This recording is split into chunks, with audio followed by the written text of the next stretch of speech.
এদিকে ঘূর্ণিঝড় রেমাল মোকাবেলায় ফায়ার সার্ভিস প্রস্তুত বলে জানিয়েছেন সংস্থাটির মহাপরিচালক মেজর জেনারেল মোহাম্মদ মাইনুদ্দিন। সকালে ফায়ার সার্ভিস সদর দপ্তরে অনুষ্ঠিত বৈঠক শেষে সাংবাদিকদের সঙ্গে আলাপকালে তিনি এই কথা জানান।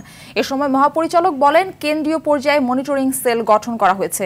এছাড়া উপকূলীয় ৩ বিভাগের সকল কর্মকর্তার ছুটি বাতিল করা হয়েছে। যে কোনো পরিস্থিতি মোকাবেলায় সজাগ রয়েছেন বিশেষায়িত এই বাহিনী। উপকূল অঞ্চলীয় সকল অফিসারের ছুটি বাতিল করেছি।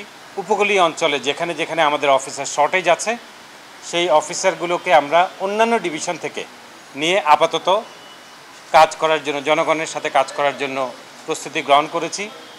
জলোচ্ছ্বাস, ভূমিধস বা যান চলাচলের জন্য, গাছ পড়ে যান চলাচল বা অন্যান্য যে কোনো কার্যক্রমের জন্য ফায়ার সার্ভিস ও সিভিল ডিফেন্স তার উপকূলীয় 3টি বিভাগের প্রত্যেকটি স্টেশনকে স্ট্যান্ড বাই রেখেছে।